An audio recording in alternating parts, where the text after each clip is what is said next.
안녕하세요. 여러분께서 보내주신 월스트리트 저널 기사를 바탕으로 오늘 좀 깊이 파고들어 볼 주제가 있습니다. 바로 뉴욕 정치계에 떠오르는 별, 조람 맘다니에 대한 이야기인데요. 33세 사회주의 성향 후보가 정말 쟁쟁한 경쟁자들을 꺾고 민주당 뉴욕시정 후보가 됐다는 소식입니다. 이게 도대체 어떻게 된 일인지 그 배경과 의미를 한번 제대로 살펴보겠습니다. 네, 안녕하세요. 정말 뭐랄까? 깜짝 놀랄 만한 결과였죠. 근데 이걸 그냥 단순한 이변으로만 볼 건 아닌 것 같아요. 그의 좀 독특한 배경이라든지 사람들의 마음을 사로잡았던 선거 전략, 그리고 이번 승리가 뉴욕 정치판, 더 나아가서 미국 민주당 전체에 어떤 메시지를 던지는지 오늘 여러분과 함께 좀 자세히 들여다보면 볼 것 같습니다. 왜 이 인물이 지금 중요한지 아마 감이 오실 거예요. 네, 우선 조람 맘다니? 이름부터 조금 생소하실 수도 있는데 어떤 사람인지부터 좀 알아볼까요? 기사를 보니까 우간다 캄팔라 출생이고 7살 때 뉴욕으로 왔다고 하네요. 근데 부모님이 또 대단하시더라고요. 어머니가 유명 영화감독 미라네요. 아버지는 컬럼비아대 교수 마흐무드 맘다니. 소위 말하는 좀 엘리트 집안 같은데 정치 성향은 굉장히 진보적이더라고요. 그렇죠. 배경만 보면 그럴 수 있는데 그 걸어온 길이 좀 흥미롭습니다. 명문 사립학교 나오고 보든 칼리지 졸업했고요. 근데 대학 시절부터 이미 그 팔레스타인 정의를 위한 학생회 활동을 했어요. 그러니까 좀 일찍부터 사회 문제에 관심이 많았던 거죠. 졸업하고 나서는 저소득층 주택 문제 상담사로 일하기도 했고 심지어 미스터 카다멈이라는 이름으로 래퍼 활동까지 했더라고요. 와, 래퍼요? 진짜요? 네, 그 인도계 할머니에 대한 랩 나니라는 곡이 있는데 이게 온라인에서 꽤 알려지기도 했고요. 그러니까 이런 경험들이 그냥 단순한 엘리트가 아니라 뭐랄까 천장이랑 좀 연결된 그의 정치적 정체성을 만든 것 같아요. 그리고 2020년에 이미 퀸즈 아스토리아 지역구에서 주 하원의원으로 당선된 경험도 있습니다. 정치 신인은 아닌 거죠. 와, 정말 팔색조 같은데요? 주택 상담사에 래퍼까지? 근데 말씀하신 대로 주 하원의원 경험이 있긴 하지만 정치 경력이 아주 긴 편은 아니잖아요. 어떻게 그 앤드루 쿠오모 전 주지사 같은 거물급 인사들이 포함된 경선에서 이길 수 있었을까요? 이게 정말 대단한 것 같아요. 네, 그 비결은 역시 사람하고 메시지였던 것 같습니다. 핵심 동력은 그 젊은 자원봉사자들의 정말 열정적인 참여, 그 풀뿌리 운동이었어요. 예를 들면 제트로 카드라는 걸 나눠줬는데 8주 동안 8번 유세 현장에 참여하겠다고 약속하면 주는 카드였거든요. 그런 식으로 참여를 유도했군요. 네, 되게 창의적이죠. 그냥 단순히 문만 두드리는 게 아니라 사람들을 실제 이 운동의 일부로 확 끌어들인 거예요. 그러네요. 소셜미디어 활용도 되게 인상 깊었어요.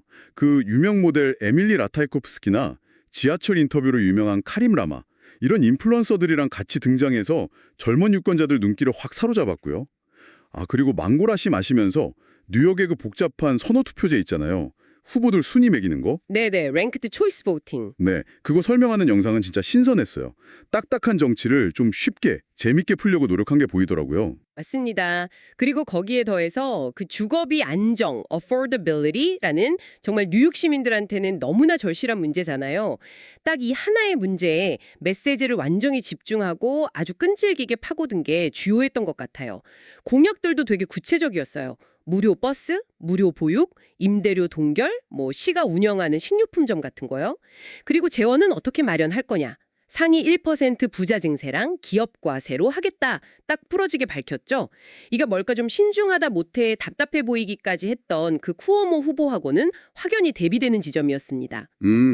그의 승리가 뉴욕 정치계에 던진 충격파가 진짜 상당한 것 같습니다. 기사를 쭉 보면 기존 민주당 세력이나 재계 인사들이 꽤 술렁이고 있다, 이런 얘기가 나오더라고요. 네, 파장이 큽니다. 민주당 내부에서는 이거 권력이 너무 젊고 진보적인 세대로 넘어가는 거 아니야? 이런 목소리가 좀 나오고 있고요. 재계는 정말 막대한 자금을 쏟아부어서 네거티브 광고를 했는데도 그의 상승세를 막지 못했으니까 상당히 당혹스러워하고 있죠. 맘다니 본인도 스스로를 도널드 트럼프의 최악의 악몽이다 이렇게 칭하면서 진보적인 이민자 2세로서의 정체성을 아주 강하게 내세우고 있습니다. 하지만 논란거리도 좀 있는 것 같아요. 특히 그가 과거에 사용했던 인티파다를 세계화하라는 구호. 이게 팔레스타인 민중분기를 지지하는 그런 의미가 담긴 표현이잖아요. 이걸 철회하지 않으면서 일부 유대인 커뮤니티에서 굉장히 강한 우려가 나왔다고 하고요. 또 현 시장인 에릭 애덤스는 그를 네포 베이비, 그러니까 유명 부모 덕번 자녀라는 거죠. 라고 부르면서 노동자 계층과는 거리가 멀다 이렇게 비판하기도 했고요. 맞습니다. 그런 비판과 우려가 분명히 공존하는 게 현실입니다. 다만 선거 막판에는 유대인인 브래드 랜더시 감사원장하고 손을 잡았거든요. 이게 반유대주의라는 비판을 어느 정도는 좀 희석시키는 효과도 있었어요. 결국 그의 등장은 뉴욕이라는 도시가 가진 그 복잡한 인종, 계층, 세대 간의 역학관계를 뭐랄까 아주 잘 보여주는 것 같습니다. 결국 조란 맘다니의 민주당 후보 등극 이걸 보면 단순한 정치적 이변이라기보다는 젊은 세대의 에너지와 그 조직력 그리고 살기 너무 팍팍하다는 시민들의 목소리에 정확하게 응답한 결과다 이렇게 볼 수 있겠네요. 이제 11월 본선거를 앞두고 있는데 그가 내세운 사회주의적인 정책들 그리고 그의 배경이 큰 기대를 모으는 동시에 넘어야 할 과제도 정말 많아 보입니다. 그렇습니다. 이제는 선거운동이 아니죠. 실제 시정을 운영해야 하는 훨씬 어려운 과제가 기다리고 있습니다. 주의회와의 관계 설정도 그렇고 시 재정 문제도 만만치 않을 거고요. 그리고 기사에서도 지적하듯이 연방정부와의 관계 설정 같은 현실적인 난관들이 많을 겁니다.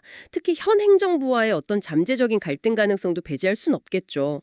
선거운동보다 시정 운영이 훨씬 어렵다는 말이 괜히 있는 게 아니니까요. 네, 오늘 저희가 함께 살펴본 조란 맘다니의 이야기 여러분께는 어떻게 다가오셨나요? 어쩌면 맘다니의 성공은 미국 대도시 정치에서 주거비처럼 정말 먹고 사는 문제가 얼마나 핵심적인 의제가 되었는지 그리고 기성 정치에 대한 젊은 세대의 변화 여부가 얼마나 강력한지를 보여주는 뭐랄까 중요한 예고편은 아닐까요? 이 질문을 한번 마음속에 풀어보시면 좋겠습니다.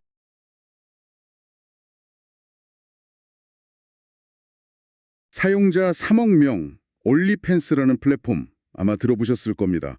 그런데 이 거대한 어떻게 보면 성인 콘텐츠 제국 뒤에 숨어있는 억만장자 이 사람에 대해서는 얼마나 아시나요? 오늘은 월스트리트저널 기사를 좀 깊게 파보려고 합니다.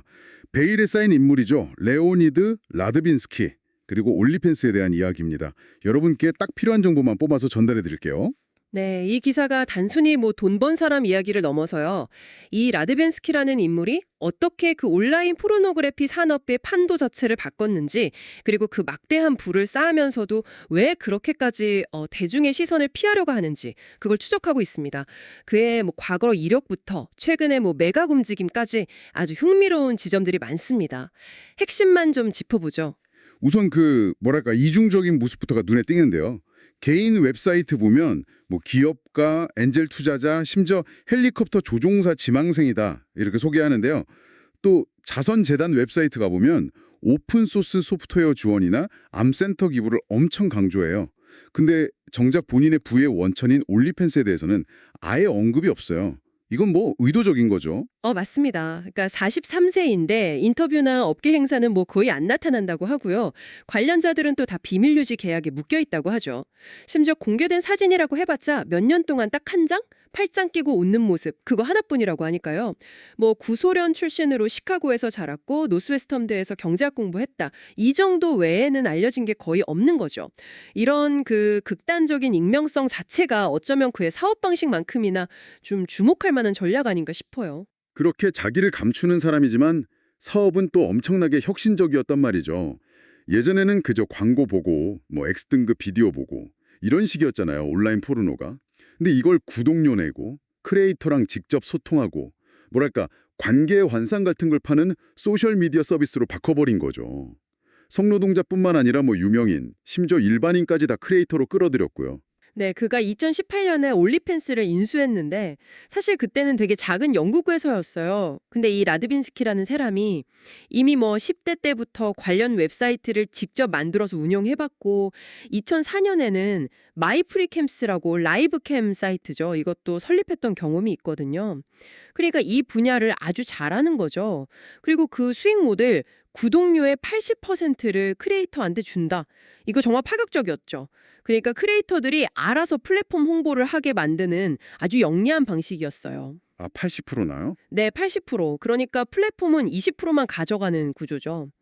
이게 또 팬데믹 시기랑 맞물리면서 정말 그야말로 폭발적으로 성장했습니다. 그 성공이 결국은 이제 뭐 천문학적인 부로 이어진 거군요. 올리펜스의 유일한 소유주로서 2024년 3월까지, 그러니까 최근 5년간 챙긴 배당금만 해도 10억 달러, 우리 돈으로 거의 1조 8천억 원에 달한다고 하니까요. 어마어마하네요. 그리고 최근에는 회사를 팔려고 한다, 뭐 이런 소식도 있어요. 최대 80억 달러, 한 11조 원 정도 부른다고요. 포브스에서는 이미 그의 자산을 뭐 40억 달러, 5조 5천억 원 정도로 추정하고 있고요. 기사에 보면 그 로스앤젤레스의 포레스트 로드라는 투자은행 그룹하고 인수 논의가 있었다 뭐 이런 얘기가 나오고요. 지금은 또 다른 구매자랑 얘기 중인 것 같다? 이렇게 알려졌습니다. 근데 여기서 또 재밌는 분석이 뭐냐면 그 80억 달러라는 가격이요. 사실 올리펜스가 벌어들이는 수익에 비하면 오히려 좀 낮게 책정된 걸 수도 있다는 거예요. 아, 그래요? 왜죠? 아무래도 이 사업의 성격 때문에 가치 평가받을 때 좀 할인이 들어갈 수밖에 없지 않냐 뭐 이런 시각인 거죠. 아, 그럴 수 있겠네요. 그런데 여기서 또 그의 다른 모습, 바로 자선 활동이 나옵니다. 2008년에 변호사인 KT 추드노프스키라는 분과 결혼했고 이 부부가 암 연구 지원 같은데 꽤 큰 금액을 기부하고 있다는 거예요. 라드빈스키 본인도 언젠가는 재산 대부분을 기부하겠다. 그 기빙 플레지라고 하죠. 공개적으로 약속하는 거, 거기에 동참하고 싶다고 웹사이트에 밝혔다고 하고요. 참, 그 올리페스 사업이랑 이런 자선가적인 모습이랑 그 간극이 상당히 커 보입니다. 네, 그 간극 그리고 그 비밀주의를 딱 보여주는 일화도 기사에 소개돼요. 부인 추드nov스키가 어떤 재단 행사에서 남편이랑 같이 연구 지원한다 이렇게 연설한 영상이 있었는데 WSJ에서 올리페스 측에다가 이 사실 확인 요청을 하니까 바로 그 영상이 유튜브에서 삭제됐다는 거예요. 아, 정말요? 바로? 네. 그러니까 얼마나 철저하게 관리하는지 알 수 있죠. 이게 뭐 과거에 그가 유명인 이런 무단으로 도용했던 그런 전력이랑 현재의 이런 철저한 이미지 관리, 비밀 유지 이런 게 좀 겹쳐 보이는 거죠. 한편으로 또 현재 CEO인 킬리 블레어는 올리펜스가 이제 뭐 성인 콘텐츠 말고도 스포츠나 코미디 이런 쪽으로도 넓히고 있다 이렇게 강조하면서 이미지 변신을 시도하고 있고요. 네, 정리를 좀 해보면요. 이 레오니드 라드윈스키라는 인물은 의도적으로 자신을 철저히 숨기면서 동시에 크리에이터 중심 모델이라는 어떤 혁신을 통해서 논란의 여지가 많은 분야에서 거대한 부를 쌓아 올린 인물이다. 이렇게 볼 수 있겠네요. 그리고 그의 어떤 자선활동과 사업 사이의 모순점은 우리에게 참 많은 생각을 하게 만드는 것 같습니다. 그렇습니다. 이게 단순히 뭐 한 억만장자 이야기가 아니고요.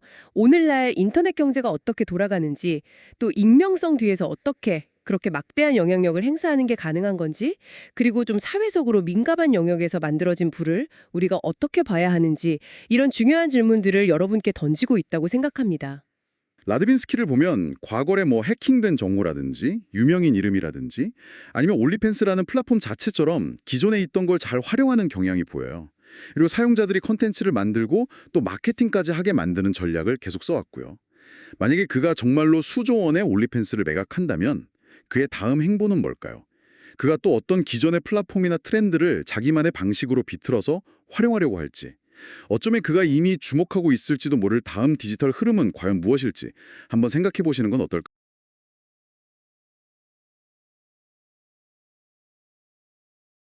안녕하세요. 오늘 저희가 좀 깊이 파고들 이야기는요. 젊은 미국인들이 성공을 예전과는 좀 다르게 보고 있다는 월스트리트 저널 기사입니다. 아, 네. 그 기사 흥미롭더라고요. 그렇죠. 예전에는 뭐랄까 좋은 직장, 높은 연봉 이런 게 딱 성공의 상징처럼 여겨졌잖아요. 근데 요즘 젊은 세대는 그게 좀 달라졌다는 거죠. 네, 맞아요. 확실히 세대 간의 어떤 가치관 변화가 느껴지는 부분이에요. 특히 18세에서 34세, 그러니까 젊은 성인들. 이 세대는 인터넷이나 소셜미디어를 워낙 많이 쓰니까 이전 세대랑 비교하면 정말 다양한 삶의 모습들을 접하잖아요. 아, 그렇죠. 정보 접근성 자체가 다르니까. 네, 바로 그런 환경이 성공에 대한 생각에도 좀 영향을 미치는 것 같아요. 마시 메리먼이라는 분도 비슷한 지적을 했고요. 그 변화의 핵심이 되게 재밌는데 바로 돈보다 건강을 더 중요하게 생각한다는 거예요. 네, 그 설문 결과가 좀 인상적이었어요. 그렇죠. 최근 설문조사를 보면 젊은 미국인들이 성공의 가장 중요한 기준으로 첫 번째로 꼽은 게 신체적, 정신적 건강이었고 오히려 부는 한 5번째 그 정도 순이었다고 하더라고요. 이건 진짜 큰 변화 아닌가요? 네, 맞아요.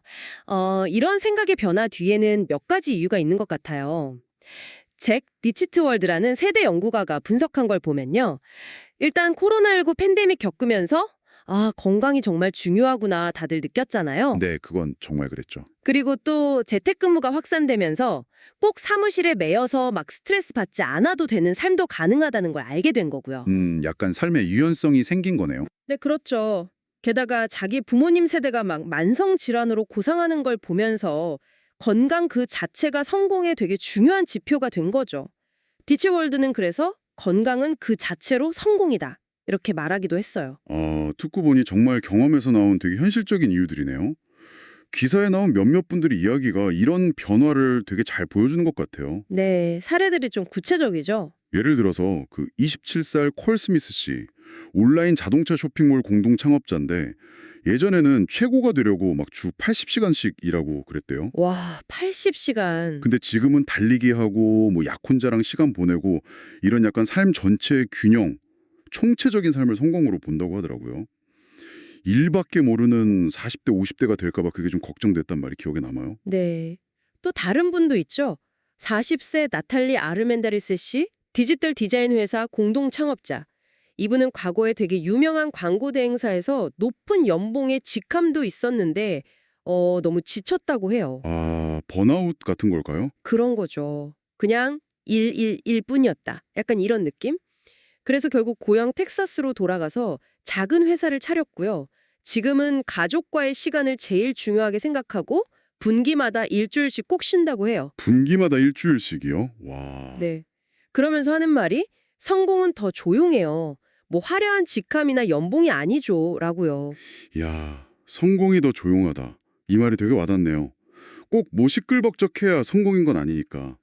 이 두 분 이야기만 들어도 과거 성공 공식이랑은 진짜 다른 길을 가는구나 싶어요. 네. 꼭 창업가가 아니더라도 비슷한 생각을 하는 사람들이 꽤 있는 것 같아요. 기사 보면 또 45세 교육자 레이첼 백 씨 이야기도 나오잖아요. 이분은 팬데믹, 실직, 뭐 부상, 부모님 건강 문제 이런 걸 겪으면서 삶이 좀 바뀐 경우고요.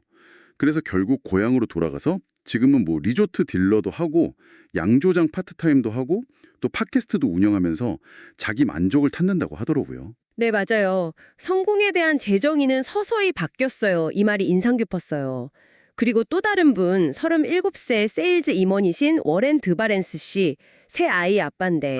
이분 이야기도 좀 특별했죠. 네, 어떤 CEO 인터뷰에서 자녀들이 성인이 되어서도 아빠랑 같이 시간을 보내고 싶어 하는 것, 그게 진짜 성공이다. 이 말을 듣고 되게 감명받았대요. 와, 그럴 수 있겠네요. 그래서 이분도 돈을 막 엄청 많이 버는 것보다는 신체, 정신건강, 그리고 가족관계, 이걸 부해보다 더 우선시한다고 해요. 그냥 가족이랑 해변 가서 한 일주일 보낼 수 있을 정도? 그 정도 안정적인 삶이면 뭐 설령 부자가 못 되더라도 꽤 만족스러울 것 같다. 이렇게 이야기하더라고요. 이분들 이야기를 쭉 들어보니까 결국에는 남들이 만들어 놓은 어떤 성공 기준, 이걸 따라가기보다는 자기 자신한테 진짜 중요한 가치, 그게 건강이든 뭐 가족과의 시간이든 아니면 그냥 개인적인 만족감이든 이런 걸 중심으로 삶을 다시 짜고 있다는 거네요. 네, 정확합니다. 여기서 또 흥미로운 지점이 디치월트 월드가 지적한 것처럼 소셜미디어의 역할인데요. 이전 세대는 어떻게 보면 좀 나이가 들어서야 오랜 경험 끝에 깨닫게 되는 삶의 지혜나 교훈 같은 게 있잖아요. 그렇죠. 살면서 배우는 것들이죠. 근데 요즘 젊은 세대는 소셜미디어 같은 걸 통해서 그런 것들을 훨씬 일찍 접한다는 거예요. 다양한 삶의 방식들도 보고. 그러니까 윗세대의 경험치가 약간 압축적으로 전달되는 거군요. 네, 뭐 그런 셈이죠. 그래서 성공에 대한 고민이나 재정의가 더 이른 나이에 시작되는 경향이 있다는 거예요. 이게 단순히 요즘 애들은 말이야 이렇게 볼 게 아니라 어쩌면 정보 환경 변화가 가져온 자연스러운 현상일 수도 있는 거죠. 그렇군요. 그럼 이 모든 이야기가 지금 듣고 계신 여러분께는 어떤 의미가 있을까요? 이게 그냥 뭐 일부 젊은 세대의 트렌드 이렇게만 볼 건 아닌 것 같다는 생각이 드는데요. 네, 맞아요. 사회 전체적으로 성공의 의미가 좀 재평가되고 있다는 신호일 수 있어요. 예전처럼 어떤 외적인 지위나 부의 상징, 이런 것보다는 내면적인 웰빙이나 개인적인 성취감, 이런 걸 더 중시하는 좀 더 조용하고 개인적인 기준으로 성공을 바라보는 시각이 점점 커지고 있다는 거죠. 더 내면적인 기준으로요. 네.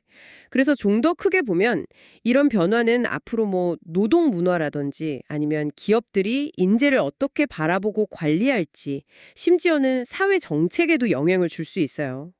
단순히 돈과 지위가 인생의 궁극적인 목표라는, 어떻게 보면 기존의 통념의 근본적인 질문을 던지고 있는 거니까요. 오늘 이야기 듣다 보니까 저 스스로도 나한테 성공은 뭘까 하고 다시 생각해 보게 되네요. 그렇죠. 마지막으로 이런 질문을 한번 던져보고 싶어요. 청취자 여러분도 한번 생각해 보시면 좋을 것 같은데요. 만약 여러분이 의식적으로 뭐 외부의 시선이나 아니면 돈을 많이 버는 것보다 건강이나 관계 아니면 개인적인 성장 같은 내면의 가치를 더 중요하게 여긴다면 여러분이 정의하는 성공은 지금과 어떻게 달라질까요? 그리고 주변 사람들의 다양한 삶의 여정, 뭐 성공이든 실패든 그런 걸 지켜보는 게 여러분 자신의 목표를 세우는 데는 또 어떤 영향을 미치고 있는지 한번쯤 돌아보시는 것도 의미 있지 않을까 싶습니다.